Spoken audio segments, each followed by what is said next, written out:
இறுதி நாள் பிரச்சாரம். விஜய் மீது விழுந்த செருப்பு. அதிர்ச்சியில் தொண்டர்கள். விரட்டியடிக்கும் பொதுமக்கள். தமிழ்நாட்டில் தேர்தல் களமானது இறுதி கட்டத்தை எட்டியுள்ள நிலையில் ஒரு புதிய சர்வே அரசியல் சூழ்நிலையை கிளறியிருக்கிறது. அது மட்டுமில்லாமல் இன்றைய தினம் கடைசி நாளாக தேர்தல் பிரச்சாரத்திற்கு அனுமதிக்கப்பட்ட நிலையில் இன்றைய தினம் பிரச்சாரமானது அனல் பறக்க தொடங்கியுள்ளது. அதே சமயம் தமிழ்நாட்டில் தேர்தல் களமே இப்போது சூடாகத்தான் இருந்து வருகிறது. 234 தொகுதிகளிலும் நடைபெறவுள்ள சட்டசபை தேர்தல் பிரச்சாரம் இன்று நடைபெறுகிறது. கடைசி கட்ட பிரச்சாரத்தில் ஆட்சியில் உள்ள திராவிட முன்னேற்ற கழக கூட்டணியும் எதிர்க்கட்சியான அனைத்திந்திய அண்ணா திராவிட முன்னேற்ற கழக கூட்டணியும் அதேபோல புதிதாக உருவெடுத்திருக்கும் தமிழக வெற்றிக் கழக கட்சியும் முழு வேகத்தில் இறங்கியிருக்கிறது. இந்த சூழலில் வாக்காளர்கள் எந்த பக்கம் திரும்புகிறார்கள் என்ற கேள்வி அனைவரிடமும் அதிக ஆர்வத்தை ஏற்படுத்தி வருகிறது. இந்த ஆர்வத்திற்கிடையில் பல சர்வே நிறுவனங்கள் தங்களது கருத்து கணிப்பு முடிவுகளை வெளியிட்டு வருவதால் மக்கள் மத்தியில் பெரும் வரவேற்பு ஏற்பட்டுள்ளது. அதில் சமீபத்தில் வெளியான ஒரு புதிய சர்வேயானது அரசியல் வட்டாரத்தில் பெரிய பேச்சும் பொருளாகவே மாறியிருக்கிறது. இந்த சர்வேயை அரசியல் பார்வைகள் என்ற அமைப்பு நடத்தியதாகவும் கூறப்பட்டு வருகிறது. இந்த கணிப்பின்படி தமிழக அரசியலில் சமன்பாட்டில் ஒரு மாற்றம் உருவாகும் சாத்தியம் இருப்பதாக தகவல்கள் வெளிவந்து கொண்டிருக்கிறது. மேலும் அது மட்டுமில்லாமல் அந்த கணிப்பின்படி பார்த்தால் அனைத்திந்திய அண்ணா திராவிட முன்னேற்றக் கழகம் பாஜக கூட்டணி 122 முதல் 140 இடங்கள் வரை கைப்பற்றும் வாய்ப்புள்ளதாகவே கூறப்படுகிறதாம். இதற்கு மாற்றாக திராவிட முன்னேற்றக் கழகம் கூட்டணியானது 88 முதல் 106 இடங்களுக்குள் மட்டுமே வெற்றி பெறும் என மதிப்பிடப்படுகிறது. அதே நேரத்தில் தமிழக வெற்றிக் கழகமோ கட்சி 2 முதல் 8 இடங்களில் மட்டுமே தன் இருப்பை பதிவு செய்யும் என்றும் கணக்கிடப்பட்டுள்ளது பேசும் பொருளாய் இருக்கிறது. தமிழ்நாட்டின் சட்டமன்ற தேர்தலானது ஏப்ரல் 23ஆம் தேதி நடைபெற உள்ளது.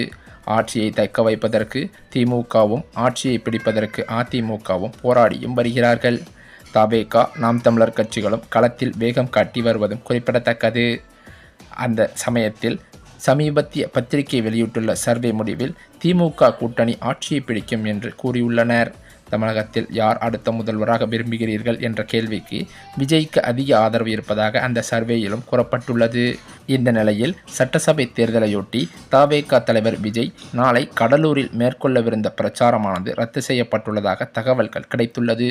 கடலூரில் ரோடு ஷோ நடத்த அனுமதி கிடைக்கவில்லை என்றும் மஞ்சள் நகர் மைதானத்தில் பொதுக்கூட்டம் நடத்த மட்டுமே அனுமதி அளிக்கப்பட்டுள்ளதாகவும் இதன் காரணத்தினால் விஜய் தரப்பு பிரச்சாரத்தை ரத்து செய்ததாக தெரிய வந்துள்ளது.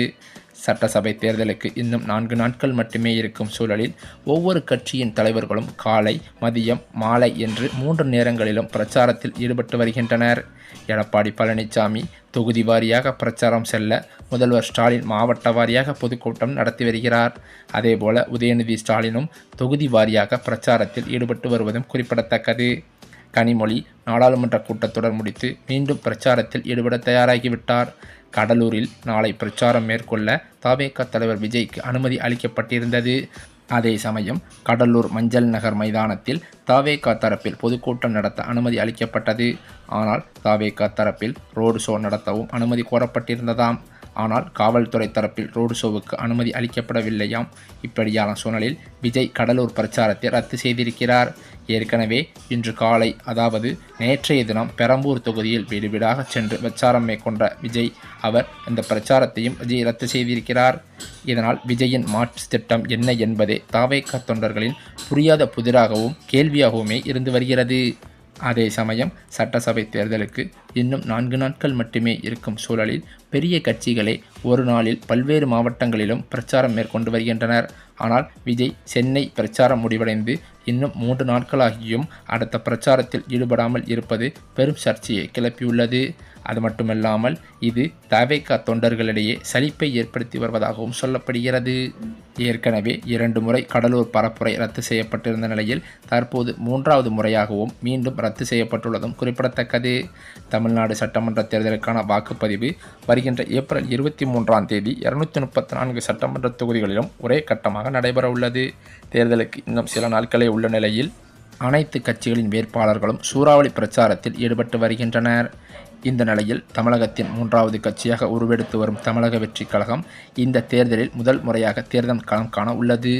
234 தொகுதிகளிலும் தமிழக வெற்றிக் கழகம் போட்டியிடும் என்று எதிர்பார்க்கப்பட்ட நிலையில் எடப்பாடி தொகுதியில் மட்டும் தவேக வேட்பாளரானது மனு நிராகரிக்கப்பட்டுவிட்டது. இதன் காரணத்தினால் தமிழக வெற்றிக் கழகம் 233 தொகுதிகளில் மட்டுமே தனித்து போட்டியிட வேண்டிய சூழல் உருவாகியிருக்கிறதாம். மேலும் அக்கட்சியின் தலைவர் விஜய் சென்னையில் பெரம்பூர், திருச்சி கிழக்கு ஆகிய 2 தொகுதிகளில் போட்டியிடுவார் என்பதும் குறிப்பிடத்தக்கது. இந்த நிலையில் தமிழக வெற்றிக் கழகத்திற்காக ஒதுக்கப்பட்ட விசில் சின்னமானது பெரிய சிக்கலில் மாற்றியுள்ளதாகவும் அதிர்ச்சி தகவல்கள் பரவி வருகிறது. இது தற்போது இன்னும் ஒரு வார காலமே தேர்தலுக்கு இருக்கும் நிலையில் இந்த பிரச்சனையை சரி செய்வதற்கு விஜய் முழு முயற்சியில் ஈடுபட்டுள்ளதாகவும் சொல்லப்படுகிறது. தமிழ்நாட்டின் சட்டப்பேரவை தேர்தலுக்கு இன்னும் 9 நாட்கள் மட்டுமே மீதமுள்ள நிலையில் நாளுக்கு நாள் தேர்தல் சம்பந்தமான ஃபீவரானது அதிகரித்து கொண்டே வருகிறது. ஏற்கனவே 3 மாதங்களில் தேர்தல்கள் நடந்து முடிந்துள்ள நிலையில் வரும் 23ஆம் தேதி தமிழகத்தில் சட்டமன்ற தேர்தல் நடக்க உள்ளது. இதனையடுத்து அரசியல் கட்சி தலைவர்கள் தங்களது பரப்புரைகளை தீவிரப்படுத்தி வருவதும் குறிப்பிடத்தக்கது. இந்த நிலையில்தான் நேற்றைய தினமோ பரப்புரையில் முதல்வர் மு.க. ஸ்டாலின் பேசும்போது காலை பிடித்தோமா, வாரி வெட்டோமா, அடுத்ததாக ஒரு காலை நோக்கி போவோமா, இவ்வளவுதான் எடப்பாடி பழனிசாமியின் வாழ்க்கை சுருக்கம் என்றும் இந்த 3இல் அவருடைய மொத்த அரசியல் வாழ்க்கையும் அடங்கிவிடும் என கடும் விமர்சனத்தை முன்வைத்ததும் குறிப்பிடத்தக்கது. மேலும் அது மட்டுமில்லாமல் இந்த தேர்தல் ஃபீவரை அதிகப்படுத்தும் வகையில் தற்போது கருத்து கணிப்பு முடிவுகளும் பல்வேறு விதங்களாக வெளியேறி வருவதும் குறிப்பிடத்தக்கது. மேலும் அது மட்டுமில்லாமல் இந்த தகவலிலிருந்து வெளியே தெரிய இருப்பது என்னவென்றால் விஜய்க்கும் சங்கீதாவுக்குமான பிரச்சனையானது சுமூகமாக முடியவில்லை என்றும் விவாகரத்து கண்டிப்பான முறையில் சங்கீதா கோருவார் என்றும் அவரது தரப்பில் தகவல்கள் வெளியாகியுள்ளது. அது மட்டுமில்லாமல் சங்கீதா விஜய் இடையேயான விவாகரத்து பிரச்சனையானது புதாகரமாக வெடிப்பதற்கு இன்னும் அதிக நாட்களில் இல்லை என்றும் அவரது தரப்பில் தெரியப்படுத்தப்பட்டுள்ளது. இந்த சூழ்நிலையில்தான் தமிழ்நாட்டின் வருகின்ற சட்டமன்ற தேர்தலுக்கான கருத்து கணிப்பு முடிவுகள் அதிர்ச்சியை ஏற்படுத்தும் வகையில் வெளியாகி வருவது. தமிழக சட்டமன்ற தேர்தல் களம் இறுதிக்கட்டத்தை எட்டியுள்ள நிலையில் தமிழக வெற்றிக் கழகத்தின் வேட்பாளர் ஒருவர் அதிமுக பொதுச் செயலரான எடப்பாடி பழனிசாமியிடம் விலை போய்விட்டதாக எழுந்துள்ள புகார் அரசியல் வட்டாரத்தில் பெரும் அதிர்வலைகளை ஏற்படுத்தியிருக்கிறது. தமிழக வெற்றிக் கழகத்தின் முக்கிய நிர்வாகிகளில் ஒருவரான ஆதவ் அர்ஜுனா சமீபத்தில் செய்தியாளர்களிடம் பேசுகையில் ஒரு அதிரடி குற்றச்சாட்டை முன்வைத்திருக்கிறார். தவேக சார்பில் போட்டியிட வாய்ப்பு வழங்கப்பட்ட வேட்பாளர் ஒருவர் அதிமுக பொதுச் செயலாளர் எடப்பாடி பழனிசாமியிடம் பெரும் தொகையை பணமாக பெற்றுக்கொண்டு தேர்தல் பணிகளில் ஈடுபடாமல் தலைமறைவாகிவிட்டதாக அவர் தெரிவித்திருக்கிறார். அது மட்டுமில்லாமல் கட்சி தலைமை வைத்த நம்பிக்கையை சிதைத்துவிட்டு எதிர்க்கட்சியிடம் விலை போன அந்த நபரை கருப்பு ஆடு என அவர் கடுமையாக விமர்சித்திருக்கிறார். வேட்பாளர் விலகியதால் அந்த தொகுதியில் பின்னடைவு ஏற்படும் என கருதப்பட்ட நிலையில் தவேக அதற்கு பதிலாக ஒரு மாற்று வியூகத்தை வகுத்திருக்கிறது. எடப்பாடி பழனிசாமி போட்டியிடும் தொகுதியிலேயே தவேக தீவிர பிரச்சாரத்தை முன்னெடுக்க முடிவு செய்துள்ளதாம். எங்கள் வேட்பாளரை விலைக்கு வாங்கியிருக்கலாம், ஆனால் எங்கள் தொண்டர்களை வாங்க முடியாது.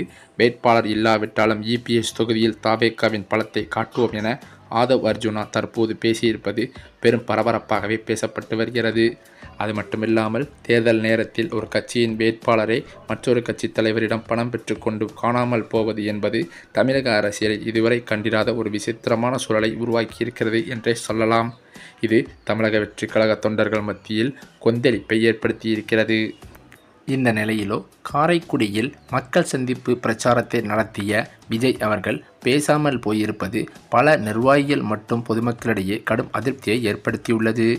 இந்த நிலையில் அவர்கள் விஜய் மீது கண்டன போஸ்டர்களையும் மேலும் அவர் மீது ஏற்பட்ட கோபத்தில் சிலர் கண்ணீரஞ்சலி போஸ்டர்களையும் ஒட்டியுள்ளதாக அதிர்ச்சி தகவல்கள் பரவி வருகிறது. இதனைத் தொடர்ந்து தமிழக சட்டமன்ற தேர்தலின் கருத்து கணிப்பானது திமுகவானது மாபெரும் வெற்றி பெற்றது போலையும் அதிமுகவானது படுதோல்வியை சந்தித்தது போலையும் கருத்து கணிப்பு முடிவுகள் வெளியாகி வருகின்றன. ஏனென்றால் தமிழ்நாட்டில் 3வது கட்சியாக உருவெடுத்த தமிழக வெற்றிக் கழகமானது தேர்தல் ஆணையம் அவருக்கு ஒதுக்கிய சின்னமான விசில் சின்னம் தற்போது சிக்கலில் உள்ளதாக அதிர்ச்சி தகவல்கள் பரவி வருகின்றன.